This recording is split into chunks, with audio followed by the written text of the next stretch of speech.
Tenemos nuestra secretaria, la doctora Elsa Iser, del Hospital Posadas, y los panelistas, el doctor Caupolicán Alvarado y la doctora Sandra Martín, que son del Hospital Pedro de Elizalde, y la doctora Flavia Ramírez, que es del Hospital Provincial de Neuquén. Entonces, vamos a hacer empezar por la definición de las poliurias, una pequeña introducción. Y como vemos, las poliurias tenemos que definirlas por lo cuantitativo. Esto es estrictamente necesario para diferenciarlas de las situaciones de micciones frecuentes o nicturia, donde lo que predomina es el número de micciones y no el volumen. Como ustedes pueden ver acá, la diuresis con la cual se define más de 3.000 mililitros en 24 horas para un adulto o más de 2.000 mililitros metro cuadrado de superficie corporal para 24 horas en los niños, es más o menos, por lo menos el doble de una diuresis normal. Es un poco del doble para arriba. Entonces, bueno, una vez que tenemos esto estimado, medido, que tenemos una poliuria, el segundo paso sería tratar de clasificarla de acuerdo a estos ítems. Por ejemplo, respecto de la osmolaridad urinaria, este dato es importante porque nos va a orientar sobre la composición en forma indirecta. Es decir, si es una poliuria de una osmolaridad muy baja, nos está orientando hacia una poliuria acuosa, como su nombre lo indica, el agua es la prevalente.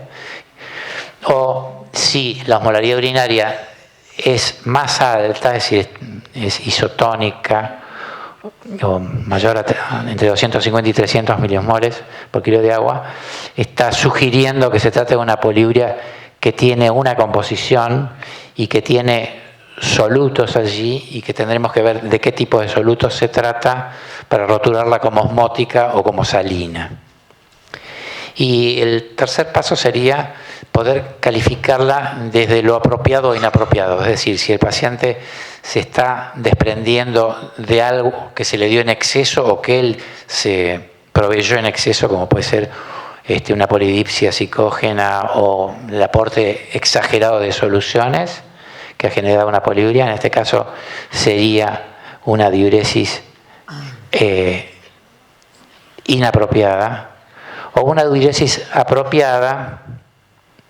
Perdón, inapropiada sería si se está descargando, es decir, alguien que pierde, supongamos que tiene una diabetes insípida central o nefrogénica y pierde agua, esta poliuria sería inapropiada. La que sería apropiada sería la que se está desprendiendo de un exceso de aporte de soluciones o de agua provista por el mismo. Entonces, como decíamos recién, la osmolaridad es fundamental.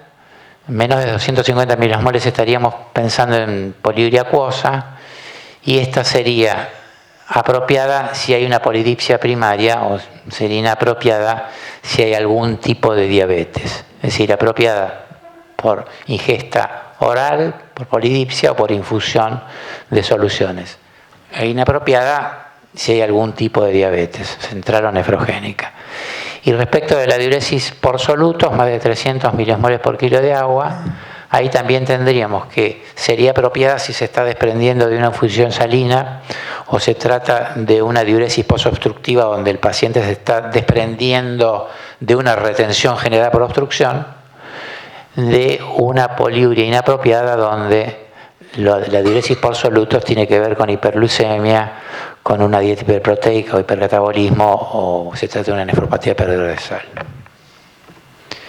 Y entonces podríamos intentar meternos en este algoritmo y diríamos, si tenemos una osmolaridad baja, por debajo de 150 milimoles por kilo de agua, estaríamos frente a una diabetes insípida o una ingesta excesiva de agua, diuresis acuosa. En cambio, si la osmolaridad urinaria es isosmolar o hiperosmolar, ahí tendríamos que calcular qué datos de la composición de la orina nos orientan. Por ejemplo, si la el cálculo de la osmolaridad urinaria en base al sodio más potasio por 2 es muy inferior a la osmolaridad total de la orina, es una pequeñísima parte de la osmolaridad de la orina, pensamos que se trata de una diuresis osmótica y que ahí hay algún elemento que tiene capacidad osmótica. En ese caso después veríamos si existe glucosuria o no, para ver si trata de una diabetes mellitus o una glucosuria renal o hay un aporte elevado de glucosa, o si no es así, si no hay glucosuria, ver qué está pasando con el tema de la urea, y si la urea es más de 250 milosmoles, ahí o hay una situación de catabolismo o una ingesta proteica elevada, y si no es así, entonces tendríamos que pensar que existe algún otro soluto con actividad osmótica, como podría ser el manitol. En cambio, si cuando estimamos la diuresis vemos que la mayor parte de la osmolaridad está dada por los electrolitos, ¿sí? Sodio, potasio más 2, y casi explica la osmolaridad urinaria, uno diría, bueno, acá tenemos una diuresis salina, y ahí entonces el pH nos podría mostrar que, es decir, si en esta diuresis salina hay una prevalencia muy alta de sodio más potasio y escaso cloro, podríamos pensar que se trata de una bicarbonaturia, corroborarlo con el pH urinario, y si el pH no es tan alto, buscar otros aniones que lo expliquen, ¿no? Por ejemplo, cuerpos cetónicos o antibióticos. Si la diuresis, si el tema del cloro, el cloro es prevalente o equivalente, ahí tendríamos que pensar en diuréticos o enfermedad renal o sobrecarga. Bueno, damos paso a la doctora Flavia Martínez con su presentación. Bueno, buenas tardes. Yo les voy a contar, les voy a relatar el primer caso de esta sesión interactiva. Se trata de un recién nacido al que se le detectó durante el embarazo un retraso de crecimiento intrauterino. Nace pretérmino, con 34 semanas para la edad gestacional, con un bajo peso para esa edad gestacional, 1,310 kg, que eso era un percentilo 3, una talla en percentilo 3 también, un perímetro cefálico en percentilo 10, era un RCU disarmónico, con un APGAR de 7,8. Como antecedentes, es el primer hijo de una pareja que se refiere sana. Las serologías maternas durante el embarazo fueron negativas y en los controles ecográficos la cantidad de líquido amniótico siempre fue normal. Al nacer, por el bajo peso, se decide la internación y se inicia el screening de RCU, que no detectó la causa de ese bajo peso para la edad gestacional. Al ingreso se le hace un laboratorio, tenía un ASTRUP con 7,38 de pH, 38 de CO2 y 22 de bicarbonato. El hematocrito era de 56%, el calcio iónico normal de 5 miligramos decilitro y una glucemia normal de 86 miligramos decilitro. Por el bajo peso se decide suspenderle la vía oral e iniciar la alimentación parenteral, se le coloca un catéter y empieza este tipo de nutrición a las 48 horas de vida. Al tercer día de vida, el paciente comienza con un cuadro de distensión abdominal muy llamativa, por lo que se le pide una placa de abdomen, que se ve distribución irregular del aire, se sospecha una enteritis, por eso se toman cultivos y se medica con ampicilina gentamicina. Este esquema lo recibió en total 7 días cuando se recibieron los cultivos finales negativos. Se le hizo, como parte del screening de RCU y por esta distensión abdominal, una ecografía abdominal que fue totalmente normal. Al quinto día de vida llama la atención que el paciente comienza con poliuria a un ritmo muy elevado, alcanzando por momentos 20 mililitros kilo hora. Por eso, en forma paralela a la alimentación parenteral, se comienza con la reposición de líquidos endovenoso. La tensión arterial era de 75/45 y por este episodio de poliuria, por los antecedentes de RCU, se le pide un laboratorio más completo. En la diapositiva vemos el laboratorio en sangre que tenía un ASTRUP con un pH de 7,49, una CO2 de 44 y un bicarbonato de 31.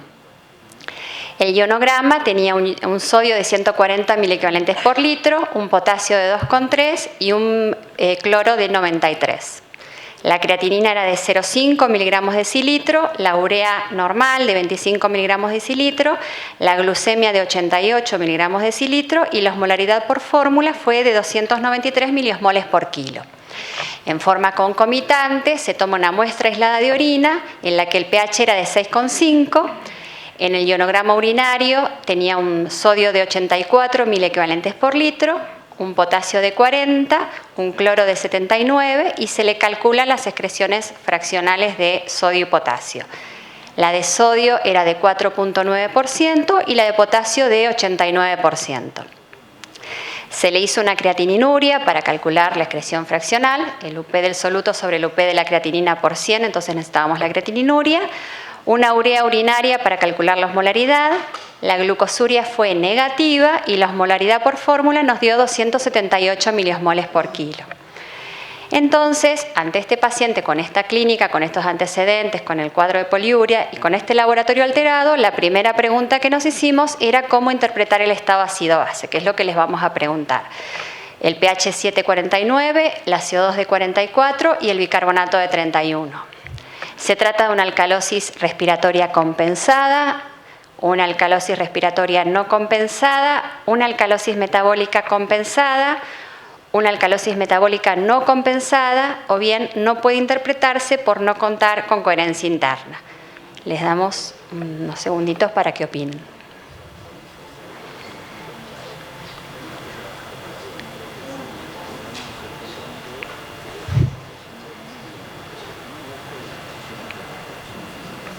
No sé si sé cómo leemos. Esperamos un poquito, perfecto. Antes de decirles.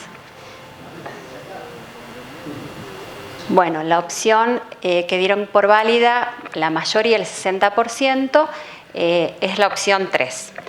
Bueno, le contamos que este paciente sí, la opción correcta es una alcalosis metabólica compensada.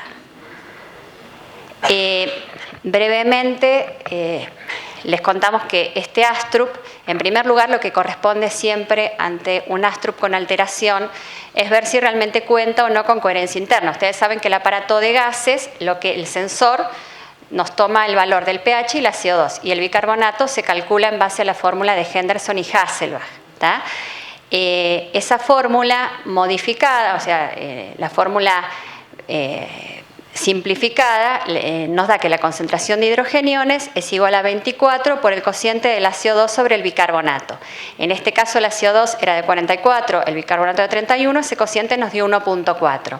Multiplicado por 24 nos dio 33,6 milimoles por litro, nanomoles por litro, que es la concentración de hidrogeniones. Entonces, para saber si esa concentración coincide o no con el pH del paciente, lo equiparamos en la tabla del 80% y vemos que el valor de 33, el próximo es 32, corresponde a un pH de 7,50. Es decir, como el paciente tiene 7,49, este laboratorio tiene una coherencia matemática, una coherencia interna, está bien realizado y a partir de ahí lo podemos seguir avanzando. Por eso la quinta opción era incorrecta.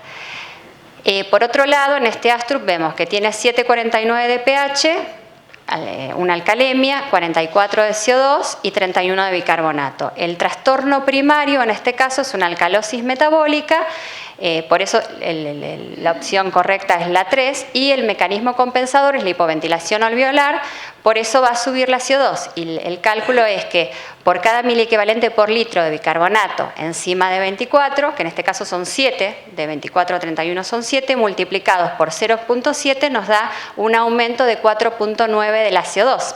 El paciente, considerando la CO2 normal de 40, el paciente tiene 44,9, o sea que está compensada, ¿tá?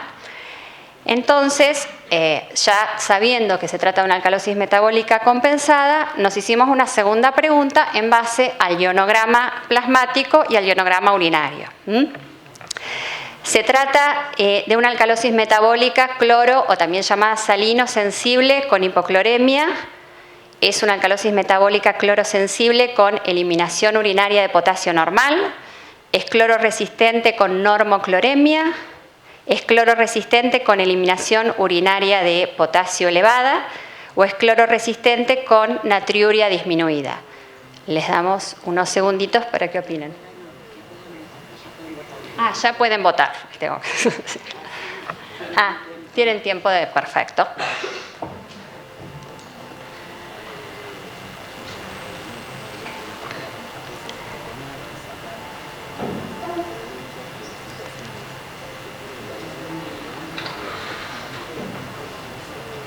Bueno, la opción que fue más elegida es la opción 4, cloro resistente con caliuria elevada, que es la opción correcta.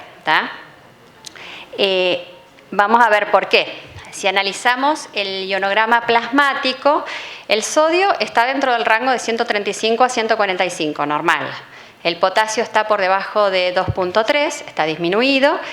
Y el cloro, nosotros sabemos que el cloro normal no existe, sino que hay que equipararlo a un 75% de la natremia. 75% de 140 es 105 y este paciente tiene 93. O sea que tiene hipocalemia e hipocloremia.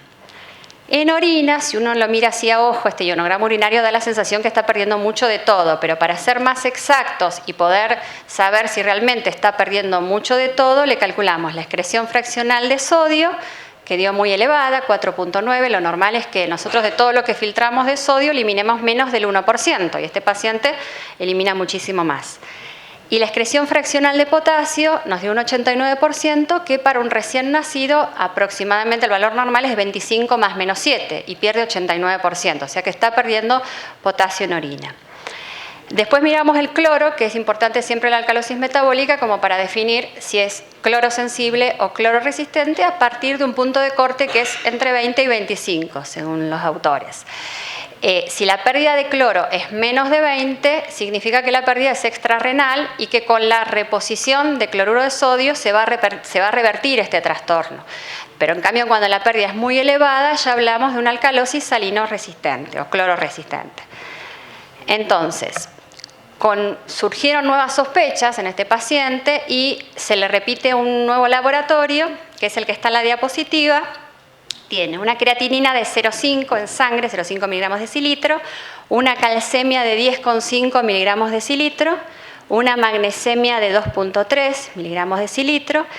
Se le realizó dosaje de renina y aldosterona, que fueron muy elevados para el valor normal, un cortisol plasmático que fue de 20 microgramos decilitro, y en forma concomitante también se le repitió una orina que tenía una creatininuria de 4, que se le pidió para hacer en realidad el índice y la excreción fraccional, una calciuria de 18, que le da un índice calciuria-creatininuria de 4.5, y una excreción fraccional de magnesio que le dio de 3.5. Entonces, la pregunta que les hacemos ahora para que opinen es qué sospecha tienen con este paciente. ¿Se trata de un síndrome pilórico? ¿Se trata de un síndrome de Bartter? ¿Se trata de un síndrome de Lidl? ¿Se trata de una enfermedad de Dent? ¿O sospechan un síndrome de Gitelman? Bueno, ya pueden empezar a votar.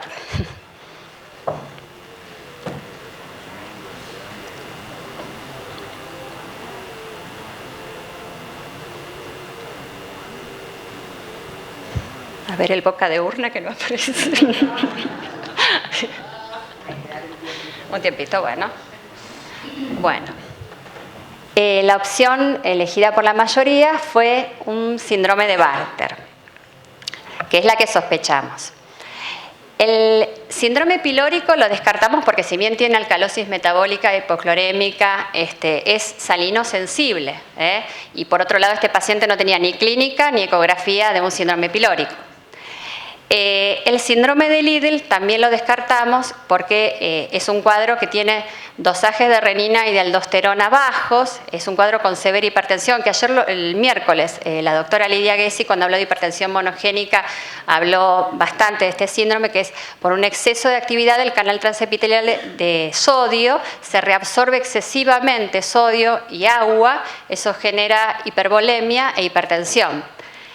La enfermedad de Dent es rarísimo diagnosticarlo a esta edad, si no hay antecedentes familiares, no se acompaña de alcalosis metabólica ni de hipocalemia, sino que tiene sí hipercalciuria, como tenía este paciente, y proteinuria de tipo tubular.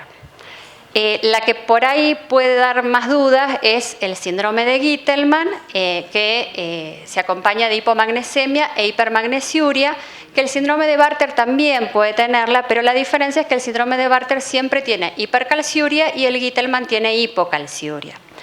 Por eso, nosotros sospechamos en ese momento que el paciente tenía una alcalosis metabólica, tenía un síndrome de Bartter por la alcalosis metabólica clororesistente, la hipocalemia, la hipercalciuria y el hiperaldosteronismo hiperreninémico normotensivo.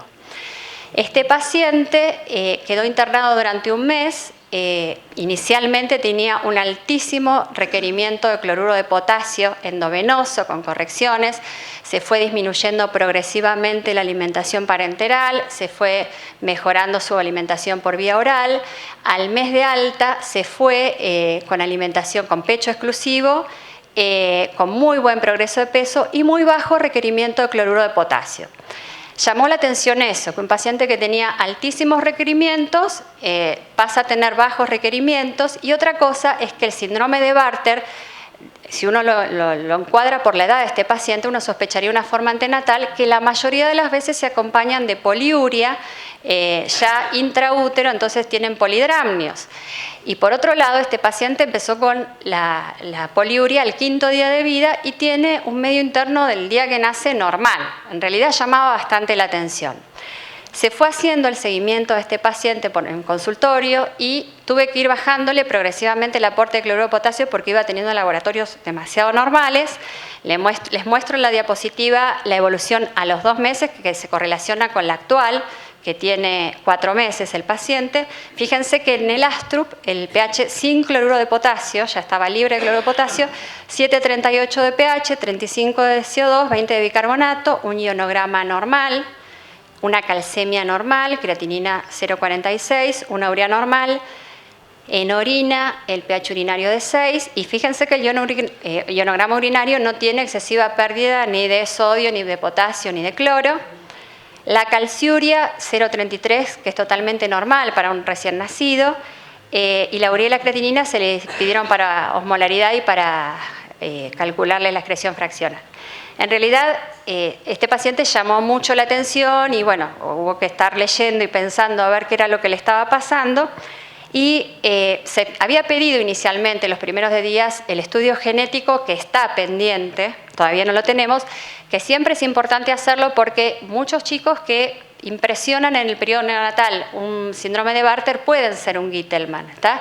E inclusive hay formas transitorias que inician con el síndrome de Bartter y se normaliza después del laboratorio un tiempo y vuelve a manifestarse la enfermedad por un mecanismo que se desarrollan canales que normalmente todos tenemos que están inactivos, pero que en estos pacientes se abren y mejoran transitoriamente por meses o a veces por años la enfermedad.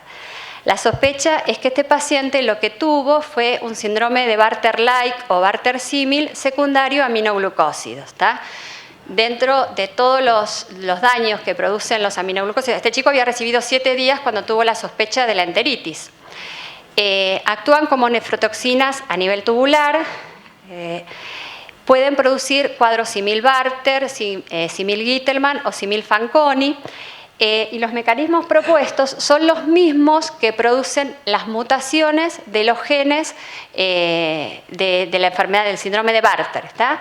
Actuando, o sea, haciendo que no funcione la bomba sodio-potasio 2-cloro, la que es sensible al afuro, que es el Bartter antenatal tipo 1, indistinguible del Bartter natal tipo 2, donde no funciona la bomba ROMK que permite la salida de potasio. Solamente entre ambos se distingue por el estudio genético. El Bartter clásico, que es el tipo 3, que es por alteración del canal de cloro KB, su proteína asociada que da el Bartter antenatal tipo 4, que es una forma bastante grave asociada a sordera neurosensorial. Y la sospecha, es todo sospecha porque no se puede confirmar, con los aminoglucósidos es que el nivel de acción sería la forma similar al Bartter tipo 5, actuando sobre el receptor de calcio.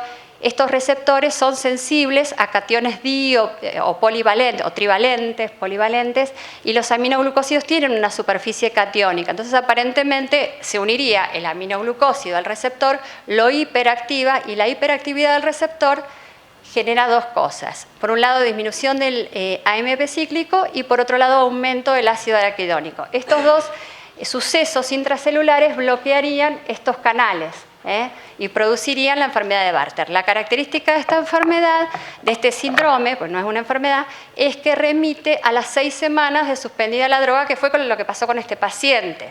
De cualquier manera, como hay formas transitorias que después se desarrollan, esperamos el estudio genético, pero lo que más nos va a ayudar de todo con este paciente es la evolución.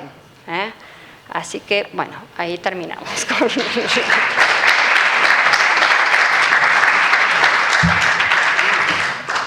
Yo quería hacer un comentario de 1 minuto respecto de este paciente que es muy interesante, que los antibióticos pueden dar todo tipo de tubulopatías. Es decir, por ejemplo, los aminoglucósidos, además de hacer caer el filtrado, acción sobre el glomérulo, pueden generar un síndrome de Fanconi, que es una tubulopatía proximal compleja, pero que hay otros antibióticos como la anfotericina que pueden generar acidosis metabólica, acidosis tubular renal, pueden generar hipocalemia y puede generar sobre el túbulo colector una diabetes insípida nefrogénica. Es decir, que es útil que cuando estamos en pacientes que están recibiendo antibióticos veamos qué alteración de los electrolitos o del estado ácido base tiene, podamos caracterizarlo como en este caso un Fanconi, un Bartter, lo que fuere, y tratar de ver si esto no es un efecto colateral de los tratamientos que está recibiendo. Es decir, que me parece que en este paciente es un ejemplo de un problemita puntual, pero como los antibióticos se usan mucho y se van rotando, es probable que tengamos distintos trastornos hidroelectrolíticos a medida que vamos cambiando y que por ahí los atribuimos a otra cosa. Voy a presentar un caso clínico que es un varón que nació de término, de peso adecuado y que se internó a los 80 días en el hospital deshidratado, en relación con un síndrome febril sin foco, rechazo de alimento y con una diuresis muy importante, de 12,8 mililitros kilo hora, y que para un lactante ya más de 3 mililitros kilo hora ya es poliuria. Nosotros al ingreso le hacemos un laboratorio que tiene un moderado aumento de la creatinina y de la urea, con un ionograma con hipernatremia, con un potasio y un cloro normal y un estado ácido-base normal. La orina muestra un pH de 5 ácido, con un sedimento normal y sin proteinuria ni glucosuria. Tenía 250 miligramos de urea por decilitro, con un ionograma con 34 miliequivalentes por litro de sodio y 11 de potasio, y una densidad urinaria de 1002 a 1005. Dentro de los estudios que le hicimos al ingreso, hacemos una ecografía vesical y renal que muestra una dilatación de la pelvis renal derecha de 19 milímetros y de un uréter proximal visible de 8 milímetros derecho y la pelvis izquierda de 12 milímetros.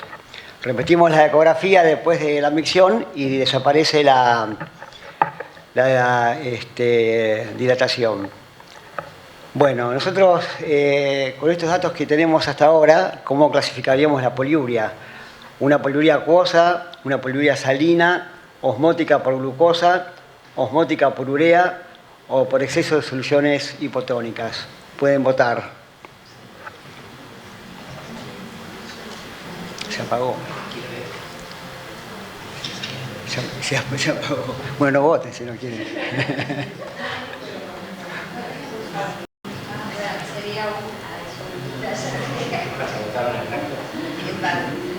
No sabe, no contesta. Bueno, ¿cómo salió? O sea, salió repartido, ¿no? Empate técnico. Bueno, la mayoría votó la opción 1, la poliuria acuosa. Y es una poliuria acuosa para mí también, como la mayoría lo dijo. Bueno, la poliuria salina se puede descartar porque tenía muy pocas cantidades de electrolitos en orina. Tenía 34 de sodio y 11 de potasio. Y bicarbonato se ve que no tenía porque el pH era ácido, 5. Con eso es 0 bicarbonato en orina. Osmótica por glucosa tampoco porque no había glucosa en la orina. Y osmótica por urea de 250 miligramos por decilitro es insuficiente para provocar poliuria osmótica. Y por exceso de soluciones hipotónicas, no, porque no se espera que la familia haya sobreofertado de líquidos porque el chico tenía rechazo de alimento. Y nosotros, los datos que presentamos del laboratorio son al ingreso, antes de cualquier tratamiento. Bueno, nosotros, para ver qué enfermedad provoca esta poliuria, hacemos una prueba con desmopresina. En realidad nosotros, este paciente es ya de hace mucho tiempo, y nosotros usábamos la pitresina, porque todavía no estaba la desmopresina, que era oriosa intramuscular. Se daba 1 centímetro y se hacía la prueba. Nosotros, se ve que cuando está deprivado de agua, en realidad estaba deshidratado. Nosotros no le hicimos deprivación de agua, le hicimos una basal con la deshidratación. Tenía una osmolaridad de 110 milismoles por kilo, y que cuando se le da la desmopresina o la pitresina, en este caso, tiene un aumento muy escaso, a 147, menos del 40%. Y se ve la osmolaridad plasmática que estaba hipertónico. Bueno, yo con estos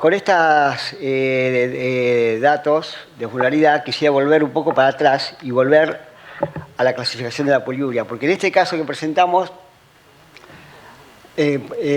puede hacerse el diagnóstico de la poliuria sin tener la osmolaridad, pero hay otros casos que hay superposición de cuadros, casos que son mixtos, que puede haber poliuria acuosa más salina o más osmótica, entonces es necesario detenernos un poco más.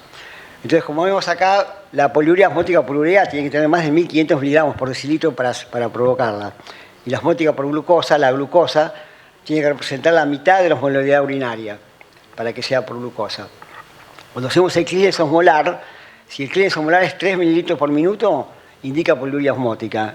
Cuando nosotros hacemos el clearance en nuestro paciente, que como cualquier clearance es la osmolaridad urinaria por el volumen minuto urinario dividido la osmolaridad plasmática, y nos da este valor que es 0,33. Y acá podemos decir otra cosa, que cuando el clearance osmolar es menor que el volumen minuto urinario, quiere decir de que esta orina tiene más agua que la necesaria para eliminar esos solutos.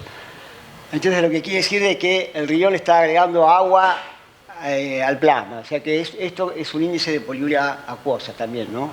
Y cuando hacemos el clearance de agua libre, es un poco de lo mismo, ¿no? O sea que el clearance de agua libre es el volumen urinario menos el clearance osmolar. Y acá nos da un valor positivo. O sea, claro, que si hacemos esta resta de orina menos clearance osmolar, si da positivo quiere decir que más orina que clearance osmolar, ¿no? Es un poco de esto. Entonces, cuando esto es positivo, cuando el clearance de agua libre es positivo, quiere decir de que el riñón le está agregando agua al plasma filtrado, o sea que es una poliuria acuosa. Y por último, la diuresis es salina cuando el sodio calculado, o sea, los electrolitos por 2, es igual a la osmolaridad urinaria medida si es posible y si no calculada, ¿no? Cualquiera de las dos. Bueno, entonces volviendo al diagnóstico diferencial, nos acordamos la prueba que hicimos de pitresina o desmopresina, que es básicamente lo mismo, que vemos que da una orina muy hipotónica. Les recuerdo que después les voy a decir, les voy a comentar otra diapositiva, pero que los valores normales son de mayor de 850 milismoles por kilo. Bueno, es una orina muy hipotónica, ¿no? Y que con la desmopresina no aumenta nada. Entonces, la pregunta es, ¿qué diagnóstico diferencial haríamos con este paciente? Si es una diabetes insípida central completa, insípida central parcial, insípida nefrogénica primaria completa, insípida nefrogénica primaria parcial, o una diabetes insípida nefrogénica secundaria a uropatía. Ya pueden votar.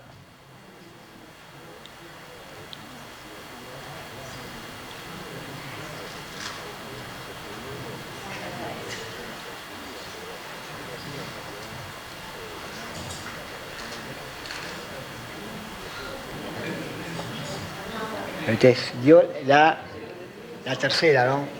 Bueno. Muy bien. Ya la tercera, que es una diabetes insípida nefrogénica primaria completa. Entonces, acá tenemos...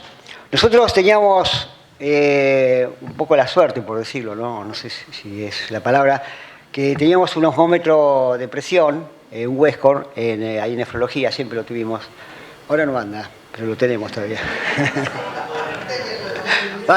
Anda, pero tiene un problema de calibración.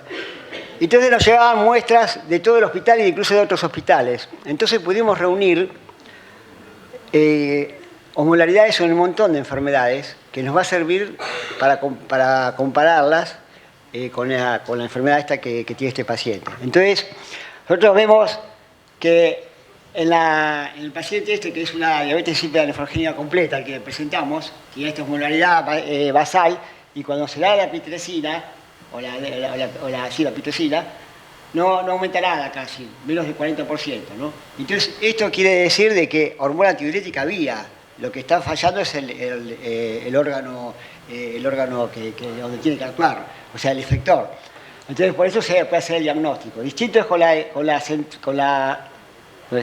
central completa, que la basal puede ser igual a la nefrogénica, pero cuando uno le da la pitresina o la desmopresina, hay un aumento mayor del 50% y que se quiere acercar a los valores de los sanos. No llega a valores de los sanos porque de tanta poliuria se provoca un fenómeno de dilución de los solutos de la médula renal que intervienen en la concentración urinaria, ¿no? Pero con el tiempo, después de normalizar la diuresis, va a llegar a estos valores.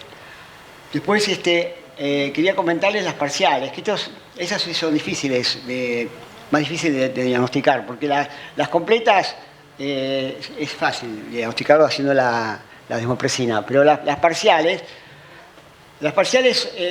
son diabetes nefrogénicas que tienen alguna cantidad de función de receptores, entonces por eso tienen algo de respuesta. Y se ve que cuando lo agarra uno con la privación de agua deshidratado llegan hasta 400. Y cuando le da la desmopresina no hay ningún aumento, porque ya todos los receptores que había se ocuparon por la hormona antidiurética que había, porque en la nefrogénica completa o en la parcial, la hormona antidiurética está normal o elevada. Entonces, toda la hormona antidiurética que hubo ocupó los receptores que había disponibles. Y cuando se le da no pasa nada. Distinto es la central parcial, que es una diabetes insípida central que todavía está eliminando algo de hormona antidiurética por el hipotálamo, por la hipófisis. El valor basal es igual a la nefrogénica, pero cuando uno le da la desmopresina, hay un aumento que llega hasta el 50%. No es menor que la completa porque parte de un valor más alto. Por eso uno puede llegar hasta el 50% y la otra más del 50%. Y después, otra que quería comentarles es la diabetes insípida nefrogénica secundaria a uropatía o insuficiencia renal crónica, que llega a 300, pero puede haber superposición con la nefrogénica, ¿no? Porque estos 300 es en este caso, pero por ahí alguno puede llegar a 400. En este paciente que se vio, porque estos son datos propios reales. Entonces, cuando se le da la desmopresina no hay aumento y se puede confundir entonces con la nefrogénica parcial.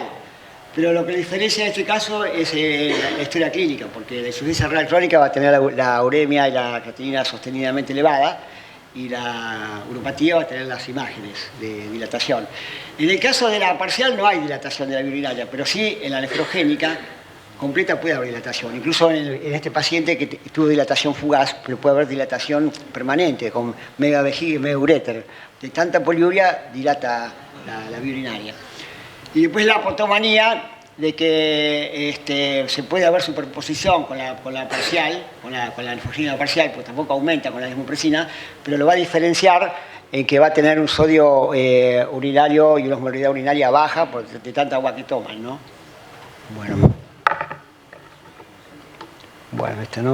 Bueno, el mecanismo de acción de la hormona antidiurética es la hormona antidiurética actúa sobre el receptor B2 que está en el lado vasolateral de la célula principal del tubo colector. Este receptor B2 activa una proteína GS que activa la biciclasa, que a su vez activa el AMP cíclico. El AMP cíclico va a activar una proteína quinasa, que la proteína quinasa va a actuar sobre las vesículas que contienen la aquasporina y va a hacer que se fusionen con la membrana apical, o sea, la urinaria, y va a hacer que formen los canales de agua. Estos canales de agua van a hacer una endocitosis y van a introducir el agua y van a volver a formar las vesículas y sucesivamente van a pasar de vesícula a canal de forma ininterrumpida. Bueno, el 90% de las diabetes insípidas ocurre por una mutación en el gen ABPR2 que codifica para el receptor B2. Estos tienen una herencia recesiva ligada al X y que se expresa en varones hemicigotas. Las mujeres heterocigotas no expresan la enfermedad, salvo en casos rarísimos un 1% que esté afectado el otro cromosoma X. Entonces, ahí sí también pueden ser clínicas como los varones. El otro 10% de las diabetes insípidas son porque está mutado el gen que codifica para la aquasporina. Estas son recesivas o dominantes y la diferencia clínica con las que las que son ligadas al X, prácticamente no hay diferencias clínicas. Estas algunas pueden empezar más tarde, pero en general no hay diferencias clínicas. Lo único que estas mantienen los efectos extrarrenales de la hormona antidiurética porque este receptor también está en el endotelio. Entonces, la hormona antidiurética ahí produce vasodilatación y hipotensión, y en el endotelio también está el factor de von Willebrand y el factor 8. Y cuando la hormona antidiurética lo estimula y puede producir un aumento de hasta el 300%, que en esta no se va a ver porque está todo cortado. En cambio, como esta parte está sana, actúa la hormona antidiurética en la célula endotelial. Bueno, después el tratamiento que le hicimos y que se hace es la reposición líquida acorde con la poliuria y disminuir la carga de solutos con una dieta hiposódica y proteínas no mayores de 2 gramos kilo. Otra cosa que no les comenté, que estos chicos son sintomáticos de las primeras semanas de vida y algunos que pasan inadvertidos pueden diagnosticarse cuando incorporan la leche de vaca, que al incorporar más solutos necesitan más agua para eliminar todos esos solutos, entonces ahí agravan la poliuria. Y después el tratamiento farmacológico es con hidroclorotiazida y con indometacina, solas o asociadas. La hidroclorotiazida provoca una contracción de esa celular porque inhibe el cotransportador cloro-sodio del túbulo distal. Entonces esa contracción hace que se absorbe más líquido a nivel del túbulo proximal, entonces va a llegar menos líquido al túbulo colector, que es donde está el problema. Otro efecto de la hidroclorotiazida es de que en el túbulo colector aumenta la permeabilidad al agua, o sea que hace que entre más, se absorba más agua, por un efecto directo. Hay también efectos que son secundarios porque estimulan el sistema simpático y pueden bajar el filtrado, o sea, al haber contracción de volumen se estimula el sistema simpático y puede bajar un poco el filtrado. Bueno, nosotros con estas cosas solas o solo la hidroclorotiazida, porque la indometacina tuvimos que suspenderla muchas veces por gastritis. Bajamos la cantidad de diuresis de 10 litros a 4 a 5 litros por día. Y después de 10 años de tratamiento presentaba un percentilo de peso normal y de talla normal y un filtrado normal. Gracias.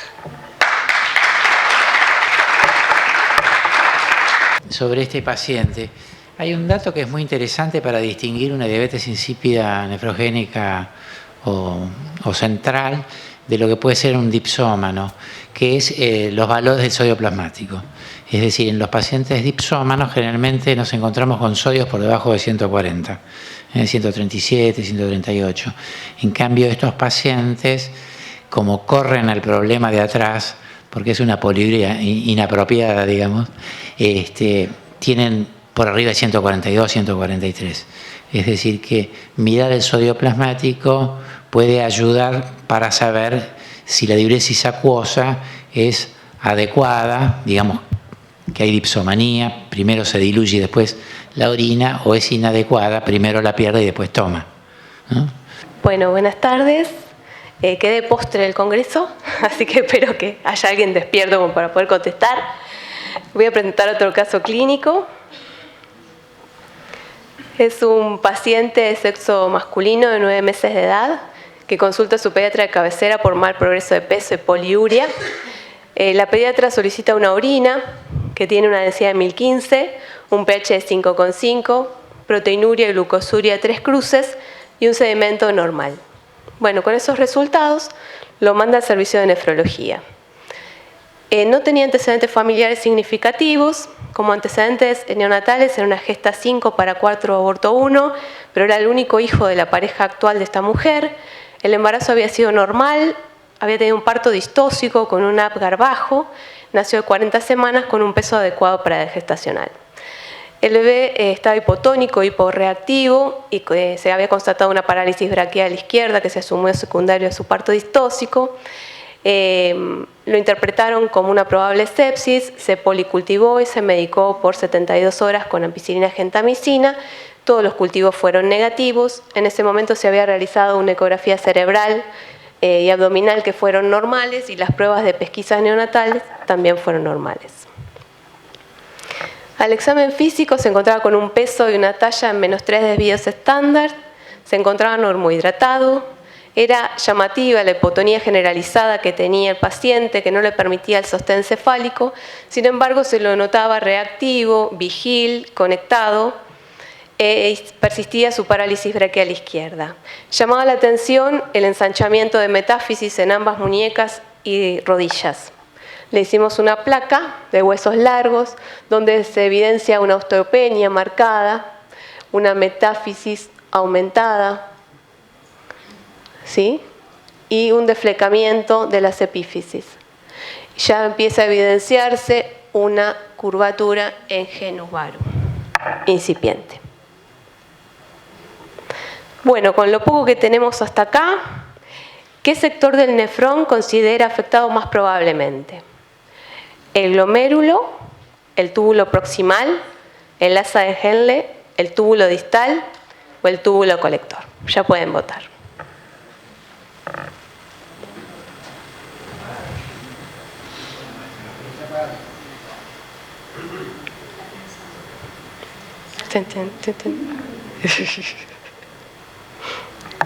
Bueno. Muy bien, la respuesta correcta era el túbulo proximal. Sí, recuerden que la gran mayoría, más del 90% de la glucosa y los aminoácidos filtrados por el glomérulo aparecen lo reabsorbe el túbulo proximal.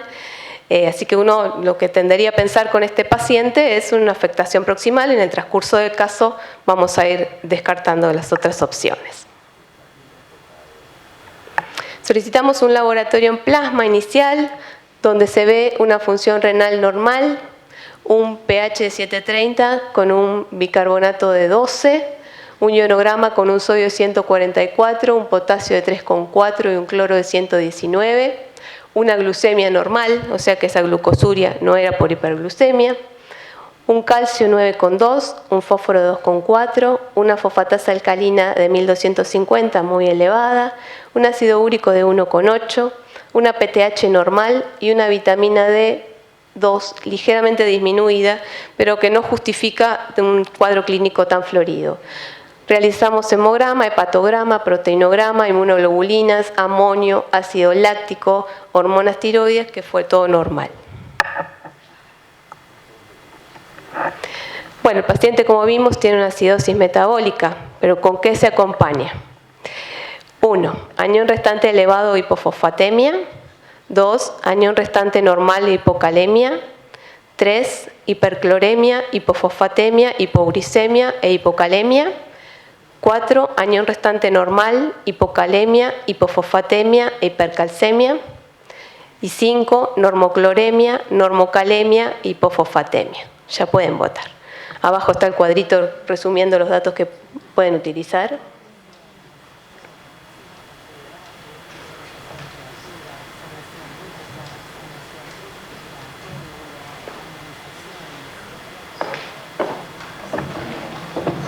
Bueno, repartidito el asunto. Vemos que el paciente, tiene un sodio de 144 y un cloro de 119. Como dijo la doctora Ramírez, uno espera tener un cloro de 108, o sea que estamos frente a una hipercloremia clara. Si uno calcula el anión gap, nos da normal, nos da un valor de 13. Por lo tanto, estamos ante una acidosis con hipercloremia, con un anion gap normal. Tiene un calcio normal y un fósforo disminuido. Para la edad del paciente no tendría que ser menor a 4,5 o 5. La fosfatasa, como dijimos antes, está muy aumentada, producto de un raquitismo, que lo vimos en la placa.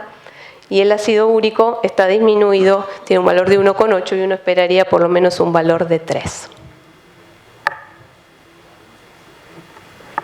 Hicimos un laboratorio en orina. En orina tenía un pH de 5,4, una densidad de 1015, una urea de 710, una glucosuria de 650, un ionograma con 165 de sodio, 56 de potasio y 229 de cloro, una osmolaridad urinaria calculada de 596, un índice calcio-creatinina de 0,88, una reabsorción tubular de fósforo de 47%, una excreción fraccionada de ácido úrico de 26, una excreción fraccionada de potasio de 21, un índice proteinuria-creatininuria de 1,82, una beta-2 microglobulina de más de 10.000. Realizamos una prueba de gradiente de PCO2 con sobrecarga de bicarbonato que nos dio un resultado de 138. Luego de la sobrecarga de bicarbonato, logramos un bicarbonato plasmático máximo de 18 y en ese momento la excreción fraccionada de bicarbonato era un 8%. ¿Cómo definirían la acidosis de este niño? Es una acidosis tubular proximal con proteinuria tubular, una tubulopatía distal con glucosuria y uricosuria, una tubulopatía proximal con reabsorción tubular de fósforo disminuido, uricosuria y proteinuria tubular, o una acidosis tubular mixta con reabsorción tubular de fósforo disminuido, uricosuria y proteinuria tubular. Ya pueden votar.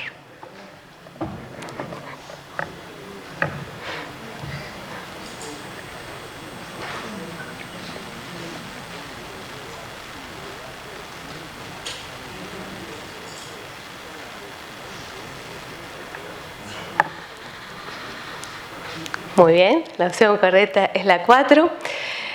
Acá vemos que el paciente tiene un pH de 5,4, pero acuérdense que estamos con un bicarbonato plasmático de 12. Así que esto lo que nos dice, por un lado, es que no hay casi bicarbonato en orina y por otro lado que tenemos una correcta acidificación distal. La densidad de 1015 se corresponde con la osmolaridad urinaria que calculamos. Recuerden que para calcular osmolaridad a partir de la densidad se multiplican por 40 las dos últimas cifras. Esto nos daría 600, que es bastante parecido a cuando calculamos la osmolaridad urinaria por fórmula. Sí tiene una glucosuria aumentada y el ionograma urinario nos da un anion gap urinario negativo en 8. Eso también nos apoya la tubulopatía proximal. Tiene un índice calcio-creatinina ligeramente aumentado por encima para la edad, debería ser como un máximo de 0,6. Tiene una reabsorción tubular de fósforo muy disminuida, recuérdense que tenía una hipofosfatemia, por lo tanto esto tendría que ser arriba de 90-95%. La excreción de ácido úrico para esta edad es un valor entre 11 y 17, por lo tanto está perdiendo ácido úrico. La excreción excretada de potasio también está aumentada, no debería tener más de 10. El índice proteinuria-creatinina nos habla de una proteinuria significativa, pero cuando pedimos una beta-2 microglobulina, incluso hicimos en orina una serie de 15 aminoácidos, están todos aumentados y esto nos habla de una proteinuria francamente tubular. Para realizar la prueba de gradiente de CO2 con sobrecarga de bicarbonato, al paciente lo tuvimos que sondar porque era un paciente muy chiquito, de 9 meses. Le dimos 3 miliequivalentes por kilo de bicarbonato. A la hora y media tomamos una muestra de un estado ácido base sanguíneo y un estado ácido base en orina, ¿sí? Pero en el mismo aparato se toman. Entonces ahí restamos la PCO2 urinaria menos la PCO2 sanguínea y si tiene más de 20 nos habla de que el túbulo distal está conservado, digamos que la acidificación distal está presente. Cuando el bicarbonato llega al túbulo distal, si la bomba sodio-protón funciona correctamente, el bicarbonato se une con el protón, forma ácido carbónico, que lentamente se va desdoblando en CO2 y agua, y por esto es lo que hace aumentar la CO2 en orina. Otra cosa a tener en cuenta que nos apoya la tubulopatía proximal es que cuando el paciente pasa el umbral, que en este paciente lo calculamos en 12-13, empieza a perder bicarbonato en orina. Y si bien para decir que una tubulopatía es proximal tendríamos que tener arriba del 10% de la excreción fraccionada, siempre hablamos de un bicarbonato en plasma normal, que nosotros en este paciente no pudimos llegar nunca. Por lo tanto, todo nos lleva a una tubulopatía proximal franca. Bueno, asumimos esta tubulopatía con una poliuria acuosa, con una poliuria salina y osmótica por glucosa, con una poliuria salina, con una poliuria osmótica por glucosa o una poliuria osmótica por urea. Ya pueden votar.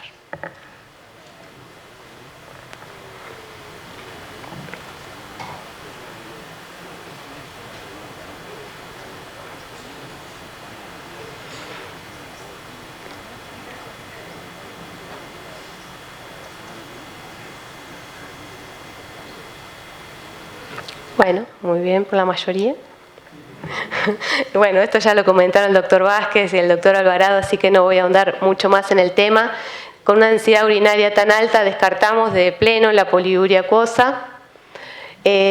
Recuerden que la concentración salina era muy alta en el ion urinario y nos da prácticamente casi 500 miliosmoles si multiplicamos el sodio y el potasio por 2, por lo tanto es básicamente salina, pero el componente osmótico que da la glucosa también suma, por lo tanto hay un componente de los dos tipos, tanto salina como osmótica por glucosa, perdón. Bueno, completando el diagnóstico de este paciente, realizamos una ecografía abdominal que fue normal, se realizaron varias interconsultas. La principal fue oftalmología, que realizó un fondo de ojo, una lámpara hendidura que fueron normales. Esto se hizo a los 9 meses y se volvió a repetir al año y medio. Lo vio neurología, que bueno, no encontró signos de foco neurológico, solicitó una resonancia magnética de cerebro que fueron normales. Lo vio toxicología, que descartó metales pesados y otros tóxicos, y tanto otorrino como cardiología fue todo normal.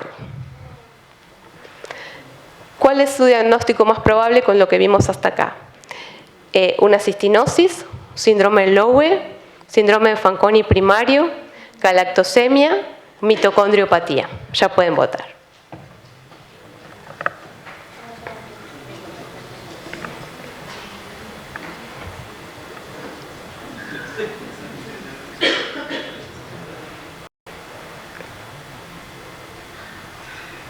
Muy bien. Bueno, el diagnóstico lo hicimos por descarte, ¿sí? El síndrome de Fanconi es una disfunción generalizada del tubo proximal, donde se pierde todo lo que perdió nuestro paciente. Lo primero que hay que descartar es una enfermedad de base, algún error innato del metabolismo.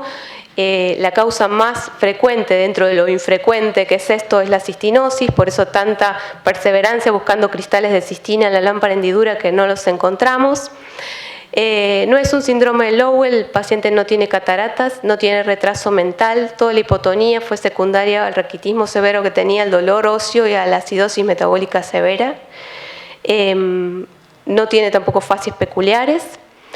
No es una galactosemia, el paciente no tenía hepatomegalia, nunca tuvo hipoglucemias, tenía amonio y láctico normales, nada que haga pensar en una metabolopatía. Y lo que más nos costó definir fue una mitocondriopatía. Neurología insiste en que bueno, por el momento no justifica realizar una biopsia de músculo buscando fibras rasgadas porque no hay lesiones de sustancia blanca y no hay signos de foco que justifiquen el diagnóstico. Bueno, el paciente empezó suplementándose con solución de Scholl, iniciamos a 3 miliequivalentes por kilo y fuimos aumentando progresivamente hasta llegar a 30 miliequivalentes por kilo de solución de Scholl, una concentración altísima y una pérdida de carbonato muy alta. Está suplementado con fósforo, 70 miligramos por kilo, está suplementado con vitamina D, 15.000 unidades por semana, y con hidroclorotiazida para tratar de mejorar la absorción proximal y disminuir la poliuria.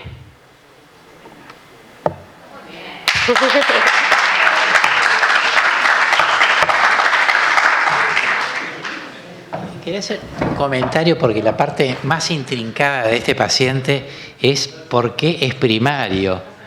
Porque por ahí el Fanconi tiene muchas enfermedades o medicaciones o tóxicos que son capaces de generarlo y generalmente son más o menos claras. El tema de que sea primario lo pone en una situación de mucho preocupación para el futuro. Por ejemplo, lo que vos dijiste en mitocondriopatía, ¿no? No hay elementos, pero por ejemplo se sabe que, digamos, que algo que está actuando sobre la fuente energética de la célula tiene que ver. Sí. Y entonces, cuando uno revisa los Fanconi primarios que están descritos hasta ahora, primero son rarísimos. Y cuando están descritos ahí, bueno, hay una forma que tiene herencias dominantes en general. Hay una forma que compromete el filtrado glomerular. Por lo tanto, si esto tiene que ver con esa forma que no está identificado genéticamente, estaríamos en problemas. Sí.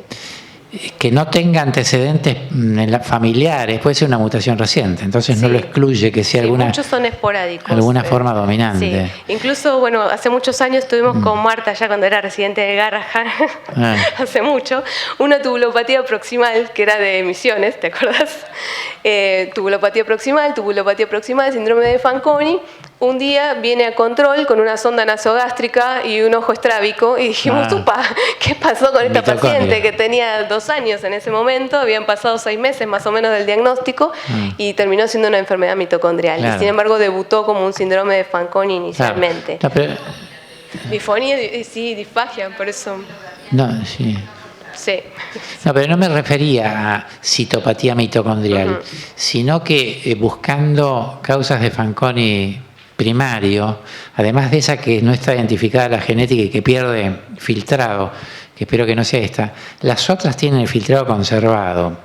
Pero, por ejemplo, hay una que está publicada en New England Journal of Medicine del año pasado, donde habría una enzima del peroxisoma, que es como los lisosomas, que se encargan del metabolismo de los ácidos grasos, que es la fuente energética del túbulo proximal, no es la glucosa, son los ácidos grasos.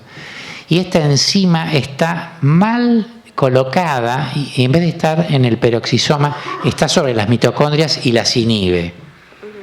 Entonces, esta sería una posibilidad, si no es la que tiene que haber filtrado. Y después hay otra que está vinculada a el cotransportador de sodio fosfato 2A, uno de los 2 cotransportadores del túbulo proximal, y sería la deficiente transporte de fosfato hacia la célula la que generaría secundariamente un Fanconi.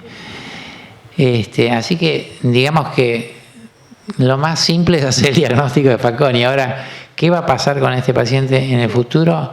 No sabemos, porque todo lo que tiene que no sea una mitocondriopatía no quiere decir que no tenga alguna patología que está incidiendo sobre la función mitocondrial, ¿no? No, una delta PC2 de más de 130 milímetros de mercurio, ¿no? Así que, porque en realidad uno espera tener un pH en orina mayor de 7,50 y un bicarbonato mayor de 80 como para que la prueba sea efectiva, pero vos con una bicarbonatemia de 18 ya te recontra alcanzó como para que...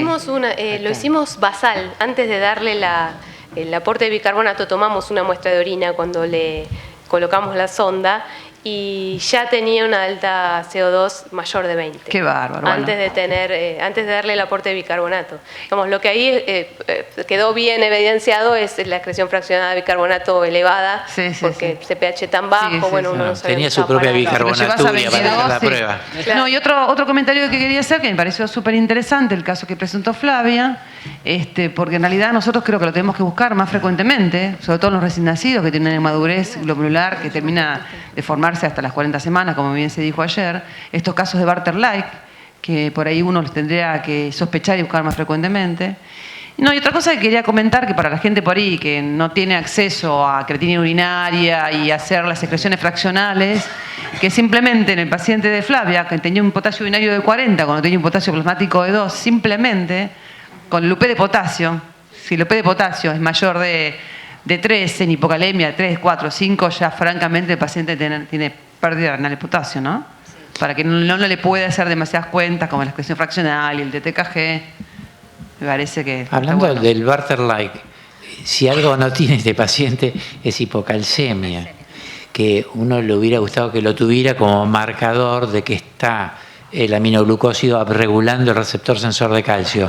Así que uno tendría que sospechar que hay puesto en marcha algún otro mecanismo que por ahí no es la regulación del receptor sensor de calcio. Sí, igual hay sin embargo, está descrito, pero discúlpame, está descrito que el Bartter-like puede cursar porque puede frenar el cotransportador 2-clorosodio-potasio o el RONCA y no tener afectación del receptor sensor de calcio.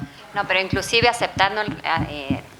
actuando sobre el receptor de calcio puede haber normocalcemia. Hay como un 20 o un 30% de los pacientes que tienen normocalcemia. Y se caería en ese... Sí, yo hay una cosa que quería decir de la PDPC2, que lo que vos dijiste, Diana, está bueno, que es cómo hay que tener los reparos para ver que la prueba esté bien hecha, que tiene que tener más de 40 miliequivalentes de bicarbonato en la orina y no más de 100. Pues si tiene más de 100 se transforma, la PC2 se transforma en bicarbonato sola, sin que haya hidrógeno, ¿no? Entonces, en este caso... Se habla entre 70 y 80 miligramos por litro. Más de 40 y no más de 100 generalmente. Entonces, en este caso,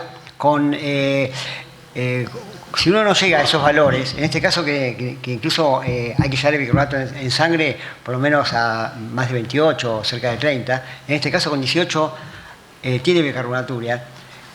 Claro. Y en este caso, el problema es que si la prueba sería negativa, o sea, si la PC hubiera dado, por ejemplo, 10, ahí no sé si es porque le faltó bicarbonato, claro. Cuando es positiva, ya está. Entonces yo acuñé un término que creo que es original, y acá ya se van a reír, porque yo digo que este paciente, la bicarbonatura, la prueba del PC2 la hace sola, la hace caer de la casa, porque sin darle nada ya tiene bicarbonatura. Exacto. Y sí, pero la hace cuando está con bicarbonato plasmático por arriba del umbral. Sí, la que mostró la doc estaba por abajo y por eso tenía... Hay que subirlo por arriba del umbral y nada más. Bueno, primero felicito a la mesa porque excelente, muy lindo. Segundo, yo quería contar un poquitito. Yo tengo 4 pacientes con diabetes insípida nefrogénica y mi pregunta va dirigida a la doctora Caletti. Y también apoyando lo que decía el doctor Vázquez, yo tuve un paciente que, bueno, expresa la diabetes al nacer, con hipernatremia, con deshidrataciones recurrentes, con varias internaciones, y el segundo hermanito, que después los pierdo, le salva la vida el primero, es decir, porque a los 2 años ya le brindaba, al segundo hermano le daba la mamadera con agua.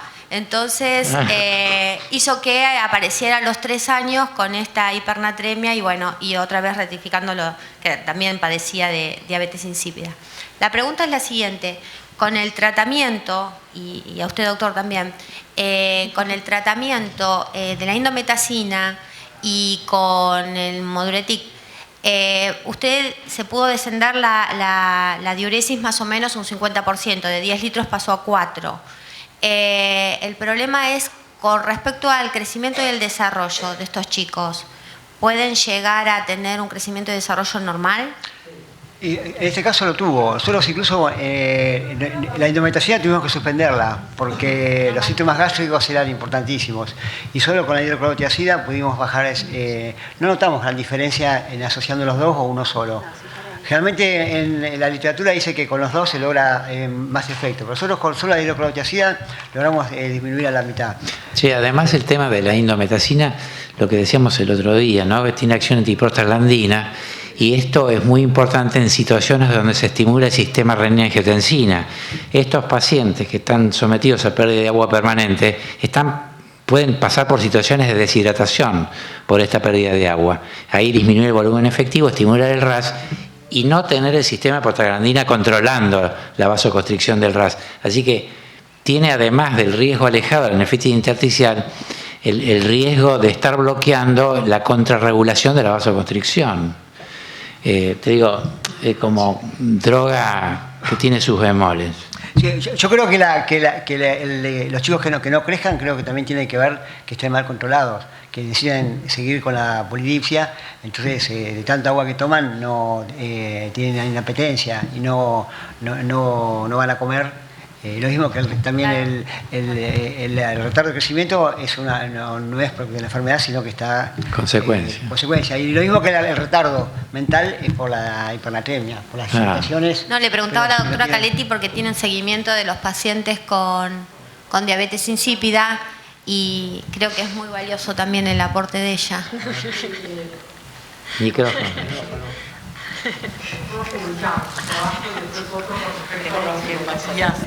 Que tiene que ver mucho con la presentación que hiciste vos, que en el sentido que una vez curada la poliuria, toda esa dilatación es producida por el exceso de diuresis, ¿no es cierto?